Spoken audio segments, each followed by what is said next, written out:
Good morning, everyone. Can you hear me okay this morning? Yeah. Oh, good. Thumbs up. Thank you, Avery.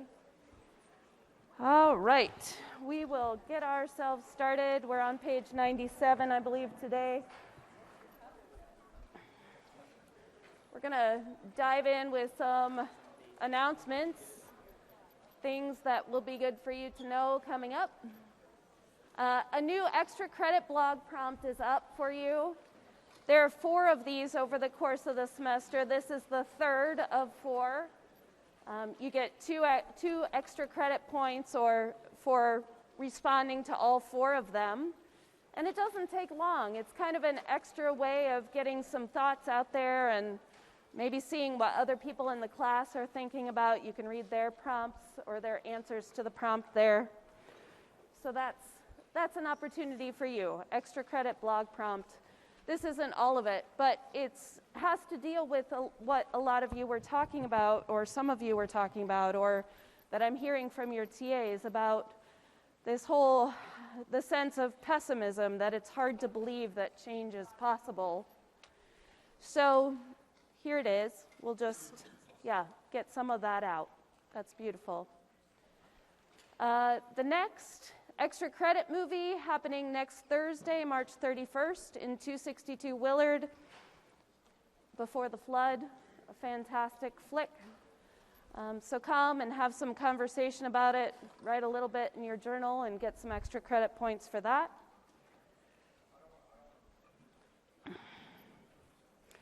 And then a social announcement is that Earth Hour 2022 is coming up. Earth Hour.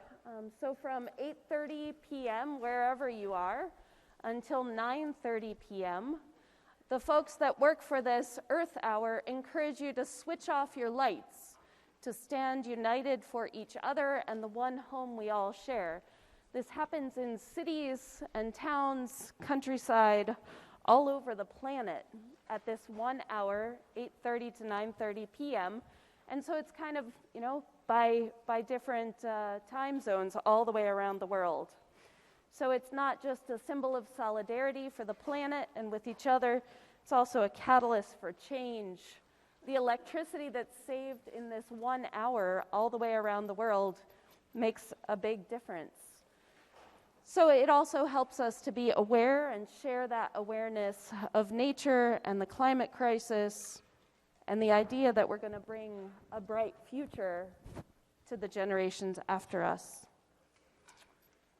So that's happening. You can mark your calendar and click off your lights, spend some quality time with your roommates or your family or by yourself, just in quiet contemplation or however you choose to share that. And a reminder that the field trip is on Sunday, April 10th. I am really excited about hosting all of you at Shavers Creek and Stone Valley Recreation Area for some adventures outside. So your TAs are getting ready for this. They should soon have the time announced of when you'll be attending the field trip. You'll be hopping on the bus near the creamery. This is a special bus, so if you try to go online and look up bus information, you're not going to find it, because it's buses that I hire that are going to pick you up with your lab group and drive you out to Stone Valley, drop you off, and then they'll pick you up there again and bring you back to that same bus stop.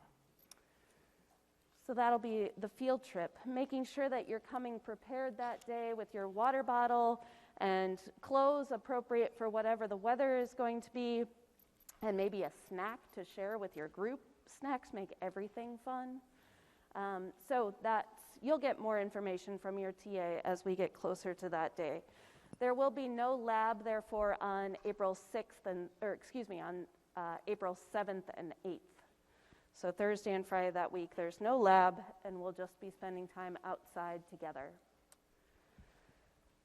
So that's it for the announcements at this point. And we're going to jump in with a point of reflection. It can be kind of a meditation if you choose to breathe through this as you reflect on this question. What are your top three priorities for today? Top 3 priorities for today.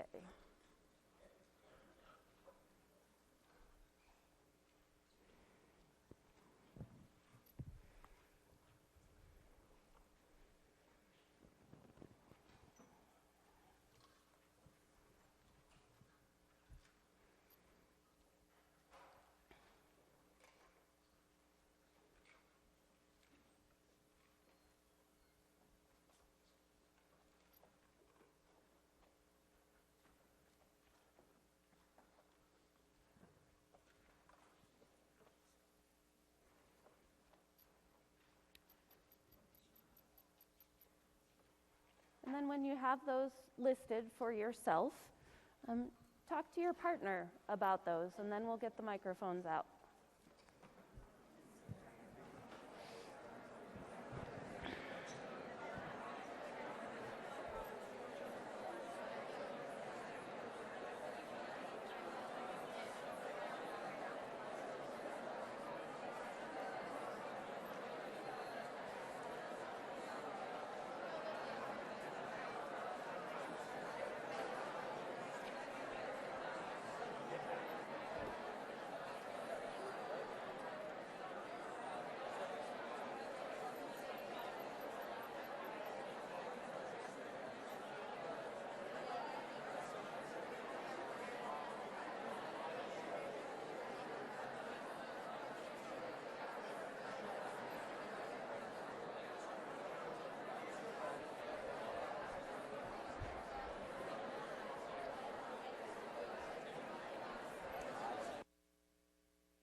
All right, a very quick rundown with some microphones out.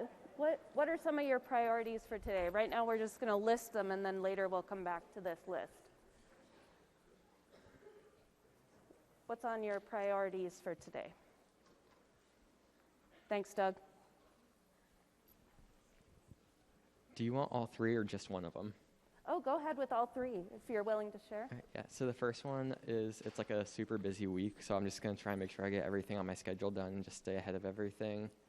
Yeah. And because I've been so busy, I haven't been eating well, so I want to try and make myself something healthy for dinner for once this week. Awesome. And then probably just go to bed at like midnight. I've been staying up till like 3 and waking up at 7, so I just need to catch up on sleep. Got it. Thank you for sharing. Good list. Okay. Anybody else want to share out? Get some work done, get some good food, get some good sleep.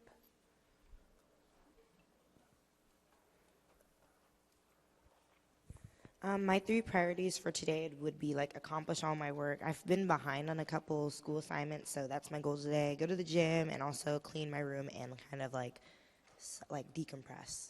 Awesome. Thank you for sharing. Decompressing, some homework, go to the gym. Fantastic. I was going to say my priorities for the day were just go to class, eat food, and make sure you get some sleep. Yeah, great. It sounds like lots of us are on the same page. Thank you, Thomas. Anyone else? Anything different? All right, yeah. Thank you.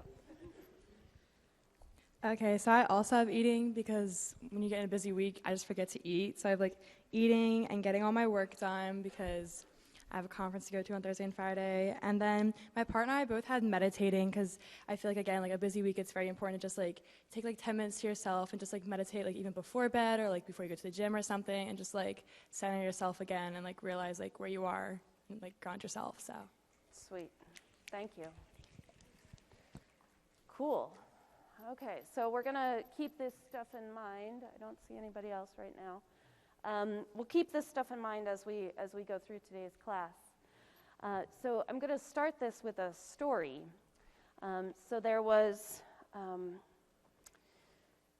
a soldier that was serving, and his general took him down to the beach. This guy's name was Ilyav. And so he said, Ilyav, grab a handful of sand. And so Eliav did as he was told, and he grabbed that sand, and then he said, okay, now grab some in the other hand as well, and then close that hand. And Eliav did as he said, and he said, now the sand that you have in the open hand, compare how much there is to the sand now that you have in the closed hand. And Eliav found that there was more sand in the open hand than in the closed one. The general was trying to teach him that when we have ideas, when we're open to other things, other possibilities in our lives, and we stay open like that, we can actually hold more than if we have closed opinions and closed ideals and closed stories about what we believe. And so by opening, we aren't losing more, we're actually holding more, we're gaining more, and we also have more then to offer to somebody else.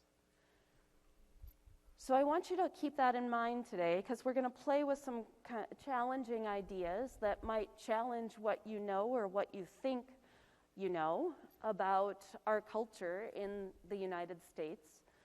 And then see what happens when you open or close and those opinions that you hold throughout those times.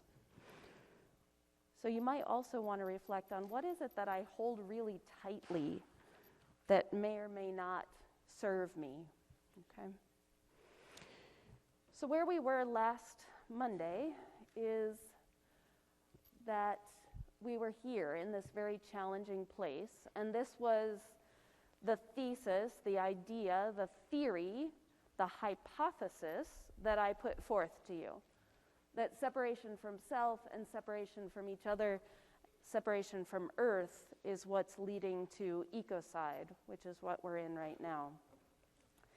So today's hypothesis then is that the story that our culture has been teaching, our culture, what we've been taught, what's been handed down from generation to generation, our culture is actually teaching us separation more than that idea of inclusivity.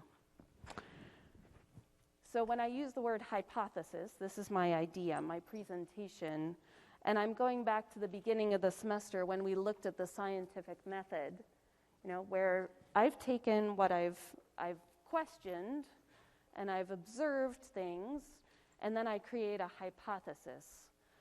So as a scientist, I put forth this idea that maybe we're being taught separation, that it's not just happening. But in order to look at this, we need to look at what culture is, right? What is our culture? What comprises a culture?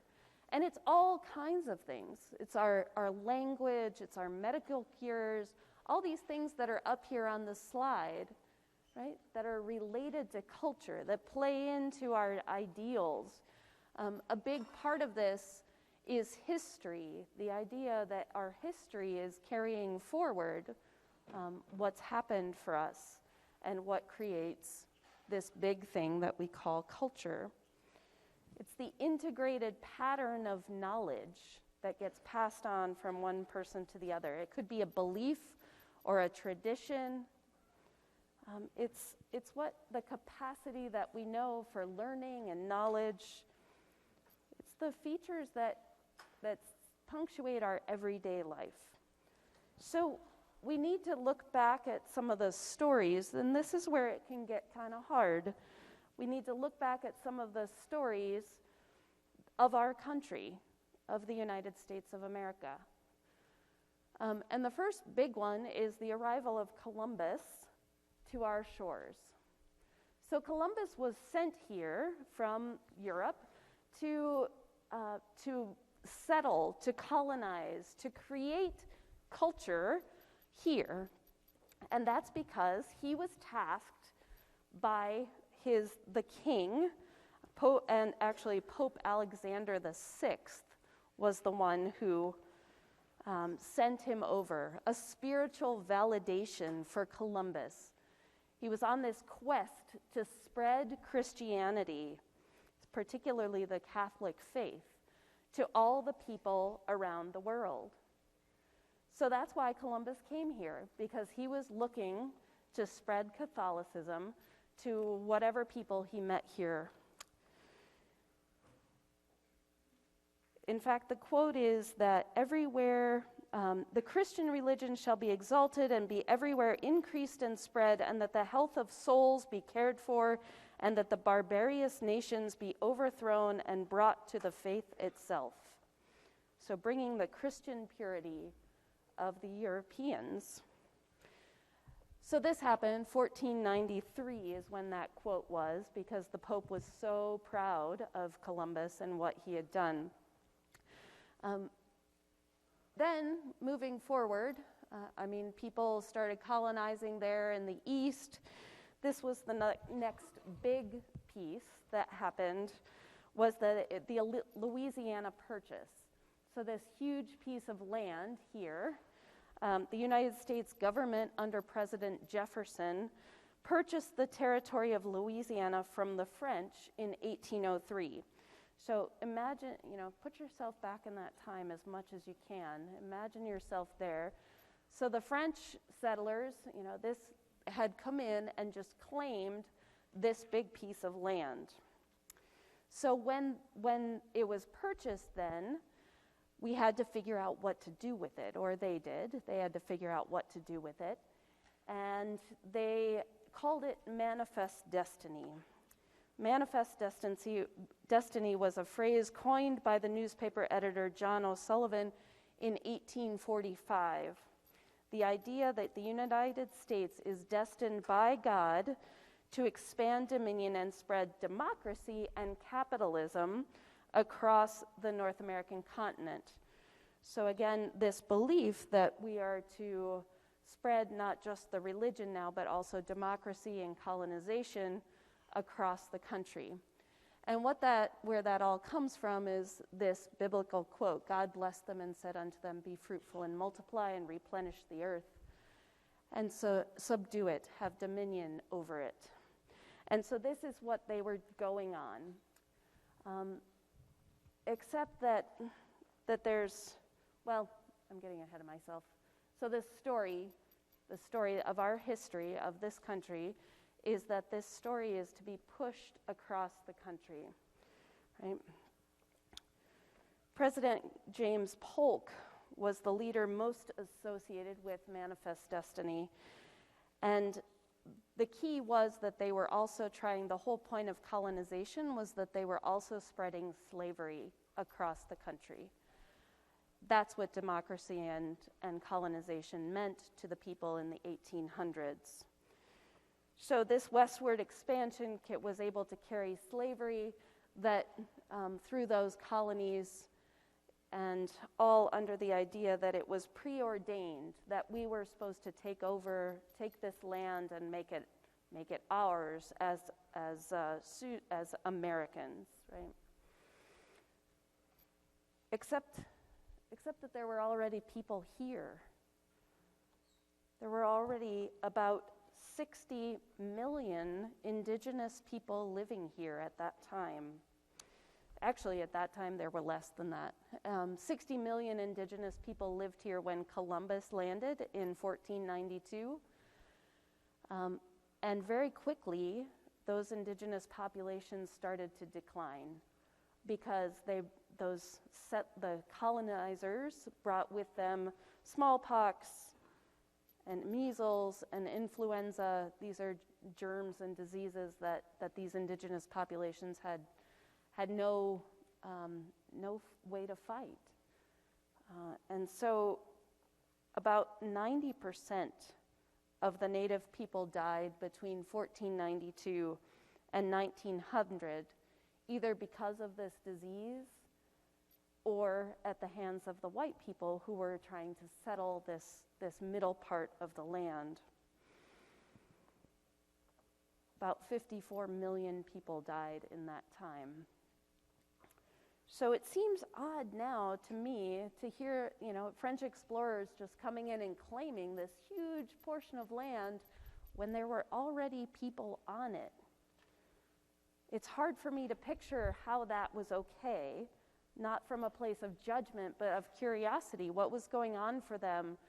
How was this their idea that their job was to take over and then to sell it to the United States? So what was the justification for these European Americans to really engage in this outright genocide? It was because of the story that they believed at that time. Their story, right? Their concept of what they were doing. There were people that were speaking out at that time. Grover Cleveland and Andrew Carnegie and Mark Twain were all opposing the ideas in government. Understanding that these people were living in a very different kind of time. They're living within a different story, believing that they belong to the earth and are a part of her, was a very different place to be. They saw all beings as animate and interconnected, and yet their story didn't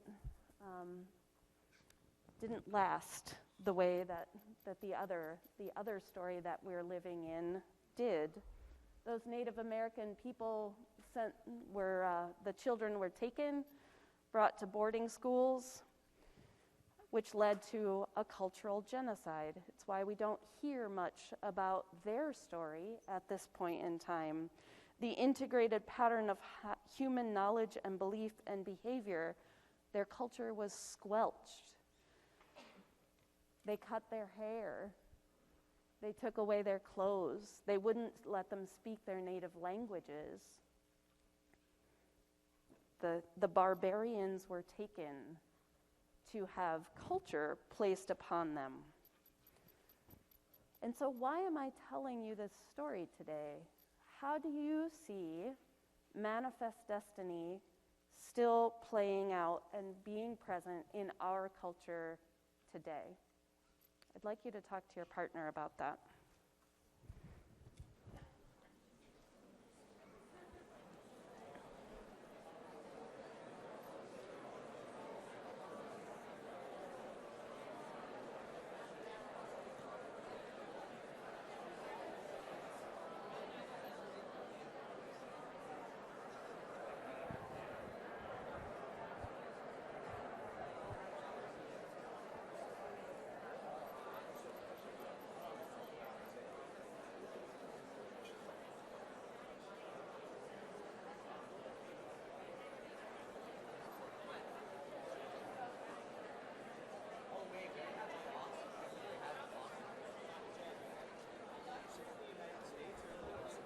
What's up? Did you say in the United States or in the world? In the United States, I think.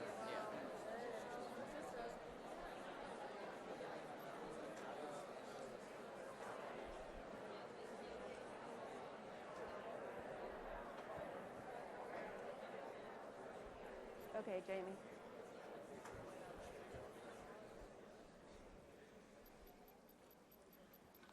What do you think? What did you talk about? Places where manifest destiny still shows up in our culture today. It's a big question.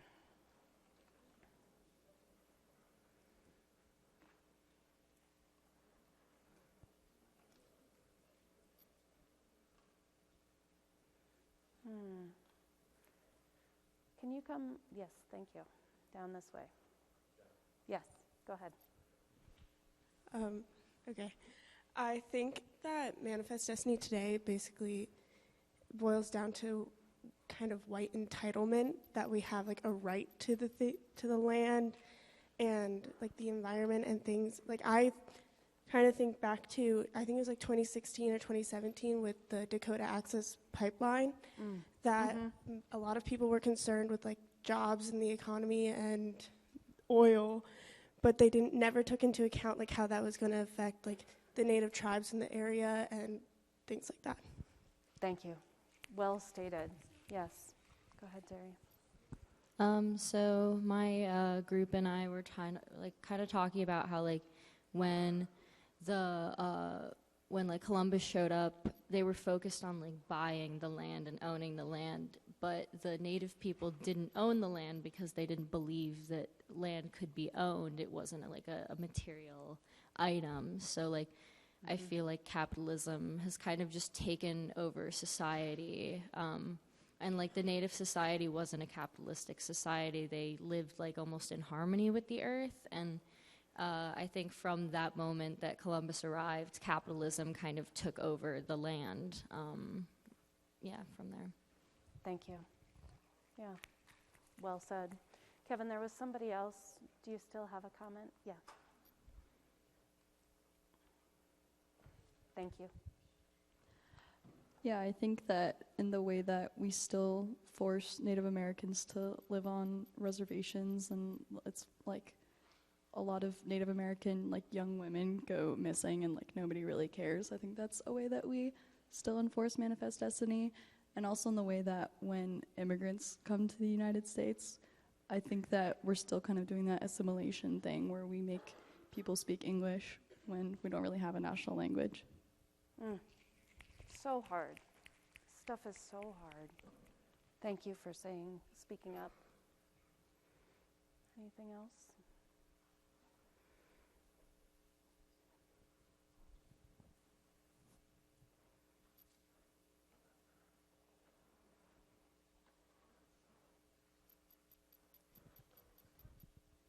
I kind of immediately thought of a lot of the Christian missionary trips to third world countries or uncontacted tribes, and the attempt to convert them to Christianity. Mm-hmm. Yep. Still happening today. Yep. Yep. So I asked you to use your imagination once already, going back in time. And now we're going to do this thought experiment. So turn on your imagination again. So pretend that you're extraterrestrials cruising placidly through deep space when suddenly you come upon planet Earth. Your team's superior powers allow you to quietly land unnoticed in the United States and to blend in with the people. Your first task is to observe Americans enacting their lives in a variety of settings: schools, homes, supermarkets, job sites, sporting events, prisons, churches. And in so doing, you soon notice that Americans spend a lot of time working, receiving something they call money in return for their labor.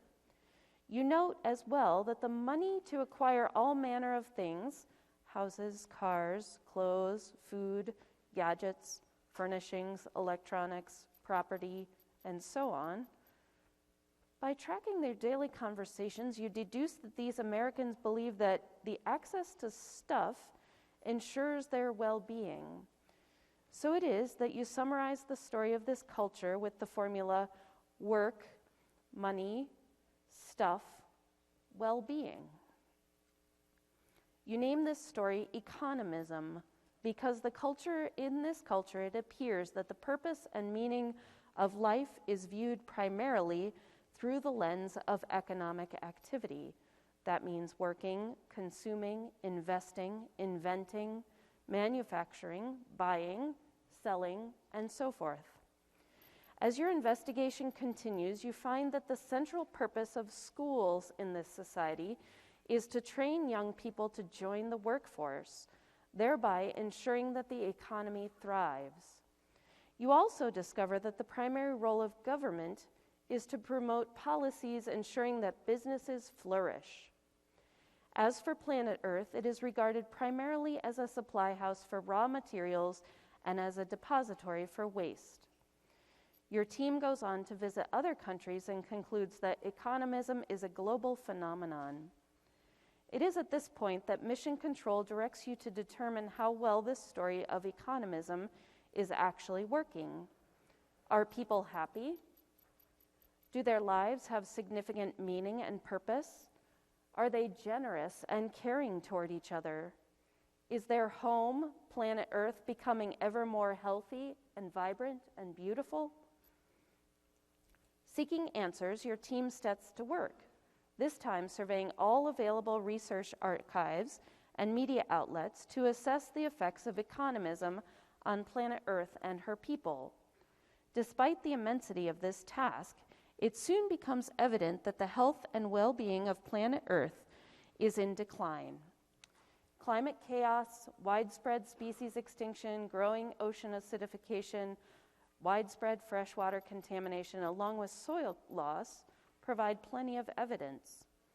As for Earth's human inhabitants, your team discovers massive inequalities in wealth distribution, with the richest 1% of humans possessing more wealth than the rest of humankind combined. Strife and violence are prevalent in many households and communities, and a multitude of conflicts among nation states. Your team is forced to conclude that economism creates separation rather than connection, suffering rather than healing, stress rather than harmony. In your report to headquarters, you explain that all of this unhappiness is occurring because economism is designed to care about one thing: maximizing money. It doesn't care if you're happy or miserable, if you're fulfilled or hollow, if you are humane or brutish, if you are gentle or spiteful. It doesn't care if the oceans dry up or teem joyously. It doesn't care if the skies turn to ash. It doesn't care if you or me or our grandkids or the planet dies, young or old, or if any of us live or die at all. It just doesn't care. It wasn't designed to. Your team finishes its report declaring, if humans continue to declare their allegiance to the story of economism, their civilization will collapse in an apocalypse marked by unimaginable suffering. Economism, this connection, it's a significant story that lives in our culture right now. And I can see where its roots are exactly what all of you were talking about just a few minutes ago in the culture that was before us, our history and the cultures that were brought here and how we moved forward with those things. So what happens, this economism, analysis of capitalist economics to point to the social and psychic damage that occurs when all of life's richness, wonder, and complexity is reduced to merely economic dimensions. So how does it play out for you? You know, the story of the aliens coming and the observations that they made. What do you see?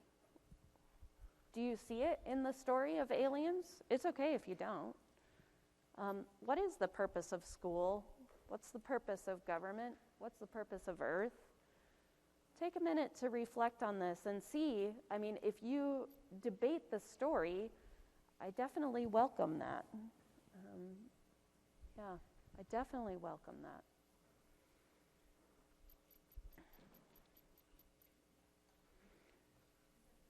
You can talk to your neighbor if it helps.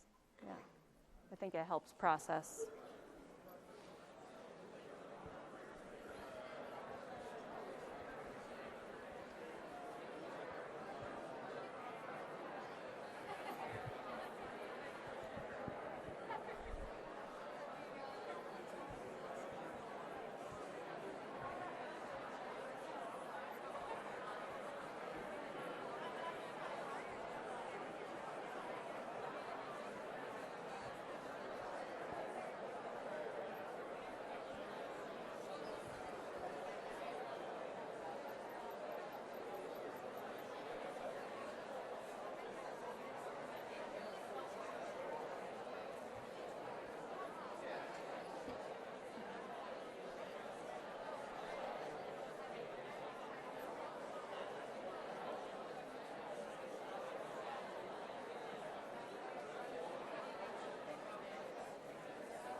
What do you think?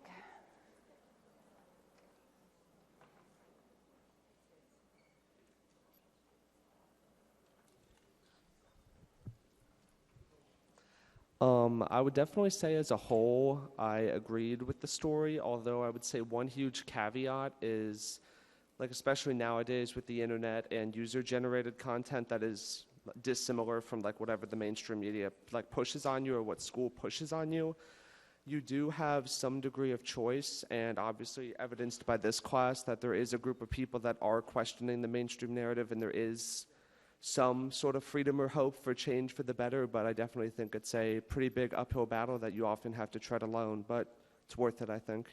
Yahoo! Oh my gosh, that makes me so happy. Yes, I agree. I agree. Thank you for saying that. You want to say something? I have to press it. Nope. Can you hear me? Okay. I was sitting here thinking, like, I feel like there's a lot of fear that I experience and that a lot of people experience with fear of not having enough money, fear of not having, it's a silly example, but like the latest trends or a great car or whatever it is, because we're taught to be independent and just rely on ourselves and like not lean on each other. And I think that I don't know, I was sitting here and like it's like explosions in my mind going on. But yeah, I think a lot of it is fear to not lean on one another. And yet what can you do to combat that fear?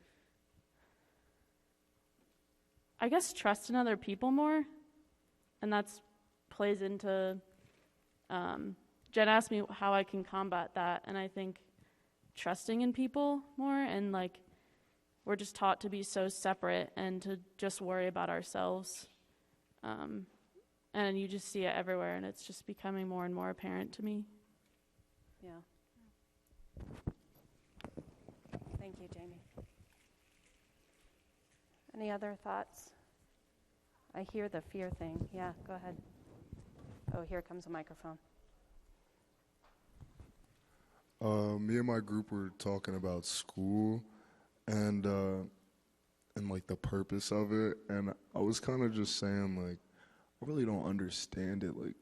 Like I never had like a cooking class, or like I never had like a class where that helps me with like my everyday life as like an adult, and like I can only like think of like the one thing that it's helped me is like socially, probably like it helps you socially, but other than that, like it makes no sense to me. Like nothing I've done since like 4th grade has helped me in my life today. So I except for like on like a social aspect, but Yeah. that's it.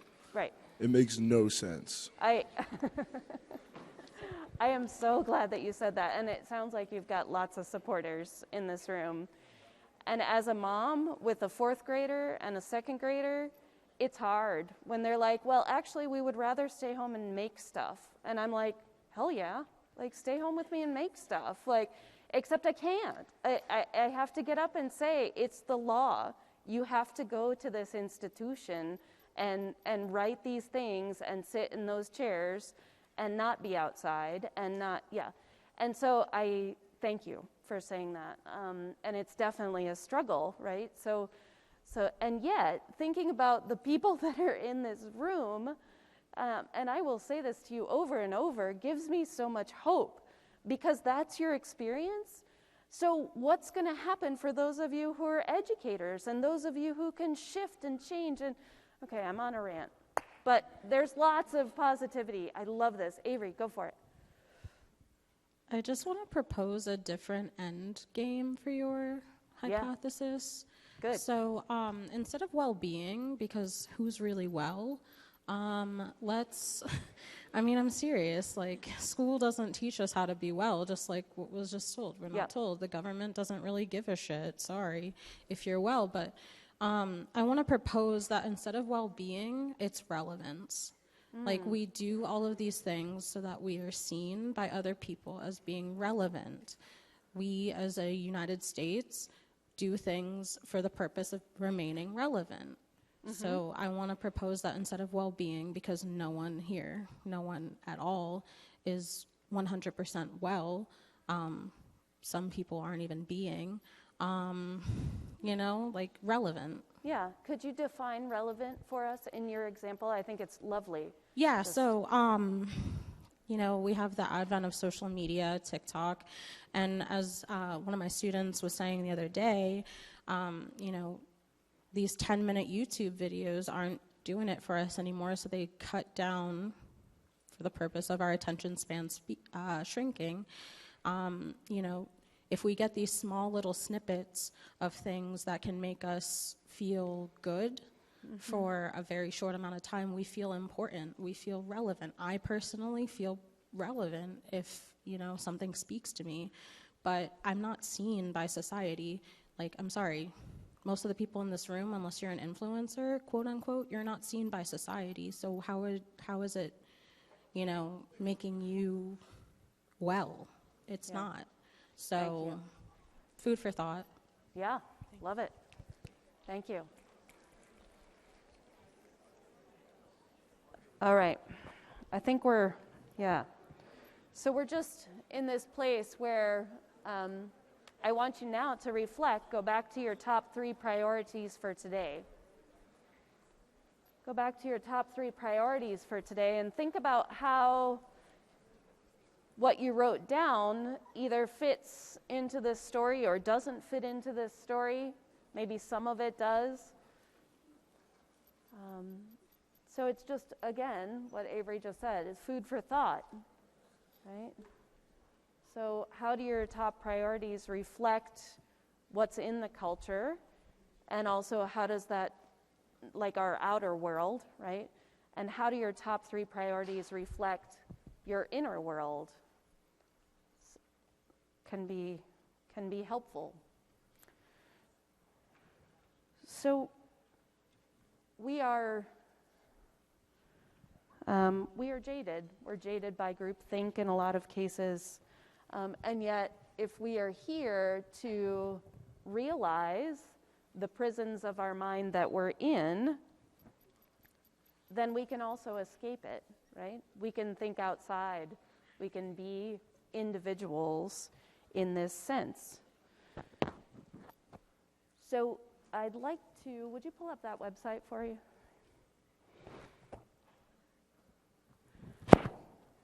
Just highlight this, the world's real-time billionaires. This is the reflecting change since 5 o'clock of yesterday's trading day. Yesterday, Elon Musk made $10 billion, right? Yep. Some people lost some money there, Warren Buffett, $1.5 billion lost yesterday. So the documented net worth, okay, there's lots of comments. What's going on? What's that? That's in one day. That's from the change of trading, the end of trading. Right, yeah. It's pretty crazy. Yep.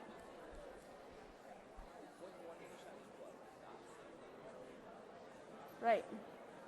So lots to think about.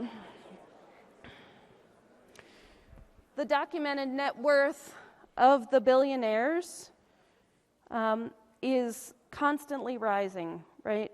As of 2020, the world's billionaires, if you totaled all their money, it was worth $8 trillion. And then in a year, the year of COVID, think about how these people, making money off of what we talked about the other day, the consumerism during the pandemic. In a year, the billionaires then had not $8 trillion, but $13.1 trillion. So this is pretty crazy. $1 billion. Do you have any concept? I can't even imagine. I can't fathom what $1 billion. If you could save $100 a day, it would take you 10 million days to save $1 billion. That's 27,387 years. $1 billion is unimaginable to me. Unimaginable. So thanks, go back to the slideshow. This is updated every day. You can look at it. Forbes does this update every day. So the flip side is that it's not the money that's bad, right? It's not the money that's bad. It depends what you're doing with it. Mackenzie Scott, this one woman, used to be married to Jeff Bezos, still owns 4% of Amazon's stock. Yesterday, she gave $436 million to Habitat for Humanity. Isn't that sweet? Oh my gosh, gives me chills. In fact, in the last 2 years, she's given away $9 billion. So there's capacity. There's capacity out there. She is fascinating. If you're interested, you can go on and read. She keeps a blog on medium.com and writes about the organizations that she's giving to and her determination to make change. And she's not the only one. The youngest billionaire in the United States is also determined to give away his money. So there are people, there is change happening, and that's what I want to leave you with today. Have a beautiful day and a glorious weekend.